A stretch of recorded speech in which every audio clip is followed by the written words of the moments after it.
How's it going? So I thought I would give an update to the build that I've been playing with on stream the past 2 days. And if you had a chance to stop by the stream in the morning, I appreciate it.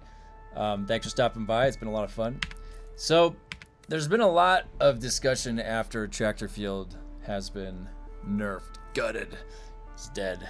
It probably still has some uses, but like I said, um, you know, as far as the functionality goes, what we were using it for the boss specifically, that move had been shelved for like 4 months for me personally. Um, so it was specifically just to lock the boss down to give you extra time. Now that functionality is gone, and that doesn't even function in PvP anymore. So we're looking for other options. And I would like to start by saying that the most fun that I have in this game is usually meleeing. And especially with these dual blades, they're a lot of fun to melee with. A lot of my original builds were melee builds, the Drunken Idaho. So with the amount of surplus of skill points that we're getting, so I think I'm at 215 maybe now, you get a little bit of extra options to split, in a hybrid sense, what you want to do. So the logic that I carried into my current build that I'll probably sit with for a while because it's okay for now, is that I first started building the melee backbone. And after that was finished, I had about 72 points left over to decide what direction I want to take the hybrid nature of the build. So as it stands, the backbone of this build is knee charge maxed, max stamina regeneration, full short blade damage, the highest you can take it. And instead of manipulating stability, we'll be using center of mass. The reason for this is that we are also going to be a shotgun build hybrid, full max ranged, which buffs all gun damage. I'll go over the gear and guns after. Let's go over the skills first. So the primary setup right now that I'm comfortable running around with is this. Now, one note is that weirding step is the flex spot. So you could put stop here. You can put ignore here. And actually, the testing with ignore was a little bit back and forth, and I'll explain why. It really feels like it needs rapid register. It's a little bit of a weird long cooldown, but and because we're going into two abilities from and not only that, we had ignore slots, so that was kind of the two, or stop.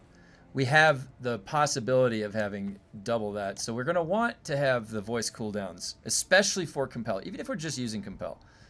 Okay, let's start at the melee backbone. Max knee charge, max stamina. You're going to always stay hydrated. Disciplined breathing is our choice here. Because of the changes to stamina, it's made it, you really feel it now. So we're going to need all the stamina we can get. The only other option would be there is manipulated instability or conservation of energy or battle harden. Battle harden would be slotted if we were using two more trooper abilities. It was slotted when we were using Sugar Wire and a Tractor Field. Now we're switching over to the voice because the voice is, and I'll explain why on the bosses. We always take max the stats, the three stats: general conditioning, vitality, and maximum power, overcharge. For the melee framework, you come up and you get Prescient Strike because knee charge procs Prescient Strike. If you didn't know that, and you don't see the buff go up, what you have to do is after the knee charge, you have to pause. Don't press anything for a half a second, and then you'll watch the buff go on, and now you can do anything. It's not like Crippling Strike where it was instant. Thrive on Danger is our heal when we don't have time to heal. So what this does is it lowers the time once you reach critical HP from 20 seconds to 5 seconds from when it'll start regenerating. There are some cases where it seems like it's been bugged, and so let me know if that's the case that you've been more so lately that you've been finding. I have trouble deslotting this just because of the so many times that I've had to go run around and I keep getting interrupted and I can't heal. And then it's like I just buy myself enough time to run as the heal starts initiating. So there could be arguments made for slotting something else here. Now, there's been a lot of testing way back in the day why you take 2 out of 3 stalled stance. That's because if you take a chip shot over the shoulder with a shotgun, you won't get staggered. If you only have one, you will still get staggered. So it's kind of the bare minimum. We used to go full solid stance and full pronabindus stability back when rockets were being fired a lot, because that rocket stagger was the only way to resist that stagger. The precise parry in melee, I parry a lot. This is a multiplicative damage increase on the target, so it just helps with the breakpoints. The other thing too to consider while you're slotting a heal, a stamina, and then DPS. So you have DPS, survival, survival. You could go DPS. You could go DPS, DPS, survival. It's up to you. In this particular case, we're pushing high levels. We might have, you want some challenging PvP. You want a good, strong melee backbone, and that's what this is. Okay, now you have options. You can use Weirding Step or any of the other abilities here. This is the framework right here, always for planetology. It's worthwhile to take 1 point in this for efficiency, and then you want to just get up to here. There are some cases where you would take conservation of energy.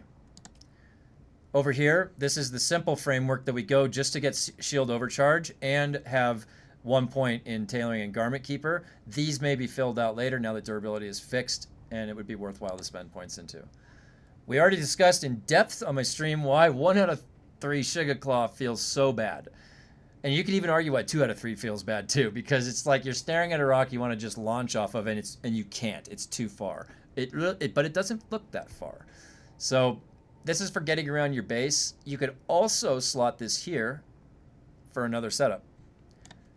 Here we're just going up to Suspensor efficiency. We always take 3 out of 3 field maintenance. It's just too valuable to not take it. And we're assuming it's working, funcom. This is the simple framework. It comes up here around to field maintenance and 1 point in heavy. Now, from that framework, you kind of just fill out what guns you're choosing to use. The range damage is going to be maxed because that applies to all guns. I am choosing to use Scattergun with this melee setup. You could set up a heavy setup if you're using last gun or rocket launcher. If you're using triple shot, you set up the rifle. This is also the electric gun. I don't see many people using the pistol, but if you're a Seath build, you come over here. And then, yeah, that's pretty much it for how the build, the logic behind the build and how it's structured. This particular setup has been good. You know, if you go in versus the electricity boss, I mean, you don't even need to use any abilities. You just light attack the whole time. Same thing for the darkness boss, light attack. That's it. And our center of mass is buffing light attacks. So now what about specializations? Now, for the specializations, I have a bit of a explanation behind why it is the way it is. So I have initially, I didn't know what crafting, I kind of put 3 points here. This will be taken much higher later. I came here because tool power drain, that is, your battery is a tool, and that's going to be shield mitigation. It's like a circuit gauntlets, so that's very important. Combat, by now I have up to level 28. That's 28% damage increase, 14% damage mitigation, and plus 17 more skill points. Very useful. Now, it does feel like it's slowing down a bit right here. And I also got the house script, although you could argue that that's not even worth doing either, because you get so many house scripts. Now, I had a discussion with my brother last night after the nerf of ATTRACTOR field. And that was a build that we really felt happy with, and it made the boss fights feel a little bit more comfortable. You know, not everybody on those boss fights is very skillful. Some of those people that are posting videos in my Discord are incredibly talented, incredibly skillful, and not everybody is on that level. You know, the ones clearing the 13s. So ATTRACTOR field really kind of gave the average user a chance to contend on some of those range bosses because it wasn't a full lockdown. It was 10 seconds, and then it was 8-second duration, 10-second cooldown. You still had a 2-second gap, 1,000, 2 1,000 for a boss to shoot you, and it's a one-shot potentially. So anyways, after our discussion, it was kind of clear that the nerf to ATTRACTOR field, how quickly it came, it really put a bad feeling, you know, with my brother and me especially. It just felt like when we were thinking about the tools that were available, which were the dev tools that they gave us, and we've had those tools the whole time. And we just figured it's like, all right, this is our best choice, I think. Let's try this. And then within a few days, they say, don't ever try that again. That was not what we intended. It didn't really feel good. So because of that, my brother and I decided that we're not going to sweat pushing those high lefts for a few weeks. I'm not even going to worry about it. There's a bunch of talented people posting great videos of their clears right now, making some really good times. We're up to 13s and stuff. And I just don't feel the need to rush it or bang my head against the wall. I would be afraid that if I show something or it's efficient, it might see a tuning. So there's other things we can do in the game in the meantime, and because of that, I'm taking a break with my brother, and we're getting our vehicle speed level 20. This is what I did today, was the exploration. Exploration will be the next few days until this gets up to 20. And then I'm going to go back to combat. Because right now, I can kill everything in the game that I need to farm these. I don't need any more combat right now. And I'm not pushing those labs for the next 2 weeks or so, or 3. I will comfortably do them because when they're, because I want to go in and get the new battery and the new shield. You can only need to do this on level 1. And it's impressive seeing everybody push, and I love seeing it. But really, what Funcom did was not very fun to have happen, and you don't even need the attractor field for those bosses. It wasn't even necessary. It just felt like kind of an unnecessary slap on the wrist. So we're going to be going vehicle speed to rank 20. Level 20 for vehicle speed. This is going to affect everything, sand crawlers, your flight speed. It's going to be great. And then I'm going back into max combat. Now, for the gear. And let me make sure. I think this should be safe. So for the gear, I've been using the standard loadout, which seems to be working. But again, in our discussions, this is not going to be optimal at the highest levels. And in fact, this loses its optimization at about when you're starting to get rank 4 stuff. So what's happening here is I've got 3 forge. Forge helmet, forge pants, forge boots. Then power harness circuit gauntlets, very standard. Adaptive Holtzman, young Sparky. And you have now 2 belts, full suspensor and responsive planar. Because one of the strategies on the fire boss is to float. And you can float for a very long time. Very long time. So it's good to keep that belt with you in case you need to pop up like this and float. So our discussion was that at the very, very high scaling, you're going to need the most armor you can possibly get. Unless you're planning on never getting hit. And that includes by a fire dot. Because, originally Funcom, the impression that I had is that the elemental dots, they ignore armor. And upon testing, it was clear that poison was ticking for like 40 damage. It was ignoring armor for that tick. Fire was much less. It looked like fire was being mitigated by armor. Now, should we intuit that as, well, a fire is on external, it seems like armor would mitigate fire, whereas a poison is like, or is it venom? I forget. There's a poison. Okay, poison would be like internal, under the armor. Okay, it's not mitigated. Are they intuiting it like that? I don't know. But right now there is a possibility that fire is being mitigated, the dot, by armor factor. And if that's the case, forge armor, it doesn't scale what it's mitigating fire. But you know what would then? Armor factor. So bulwark. You would just go 3 bulwark. Power harness, circuit gauntlets. And those would be rank 4 and rank 5 bulwark. And that should be the best set in the game. Is rank 5 bulwark right now, in my opinion. And this is just to go into the progression because there's nothing else that can scale. Okay. Burning Blades is like the coolest weapon in the game. If you haven't gotten it, try and get it. It's really fun. I want to get a higher rank, but look, at rank 2, it's already at 171 damage. I like the dart if I need to break a shield. It's fast, it's quick. You can use it whenever it's flexible. Perforator is the main jazz, the main weapon. We also saw a video of somebody in the Discord with a rank 13 kill with a shellburster. So both shotguns. Hey, you know what? Shotguns. Shotguns are the way to go. They stagger.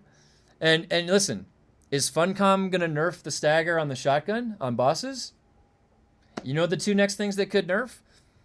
The damage falloff from the last gun, which doesn't seem to exist right now, so you can shoot it across the boss map. Oh, that's a nerf. How about the boss stagger? That's allowing the boss, or us, to kill the boss with a shotgun. I know I shouldn't say this, right? But it's like, if I call this out ahead of time, then this is just, we're predicting ahead of ourselves here how the behavior of funcom has been. Regis triple shot, just in case you need to shoot something at a distance. And this was for clearing those thralls when they would group up. It was good for the AoE.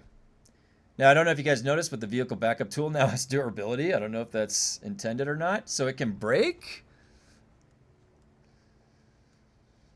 All right.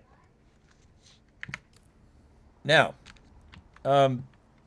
that's it for the build. The build, if you go and check out some of the past 2 days of VODs, I was in the labs the other day and we were just playing around, just light attacking the level 7 electric boss. The only thing you have to worry about the electric boss is the final phase, when all the ground floor is coming out. And what we saw in one of the videos today in the Discord is that you could, because like I was killing this electric boss, I wasn't even using abilities. I was just light attacking. That's it. And that should show you something too about this combat in this game. These bosses, you don't even need a tractor field. You just need to light attack or shotgun or last gun. Like literally, you just need a gun or a knife and nothing else. No abilities, nothing. Compel, you only need to use if you need to heal. And weirding step was just for repositioning. So you can really go like whatever you want, honestly. And from that notion, I saw that power pack, the best time to use source of power is when your shield breaks and you throw that down. So you could potentially slot all the way up to here, and then for weirding step, put source of power right here. And then now you can be a crazy, and you know what else the guy was using in the video too was Litany of Fear. Whether or not you even need that at that point, it might even be overkill. But shield break, source of power, boom. You heal back up, and you got the electricity boss on farm. Now, this build will be fine all the way through. The challenge past 10, 11, 12, and 13 comes from player skill, in my opinion. Positioning, knowing how you get slowed down when you fire, not getting hit, and just having a good run. It's straight up what it is. What helps is giving yourself less time for error, so the faster the kill. What would cause that to happen? Getting the higher grade guns, starting at least like rank 2 and 3 is where you really start to see the increase.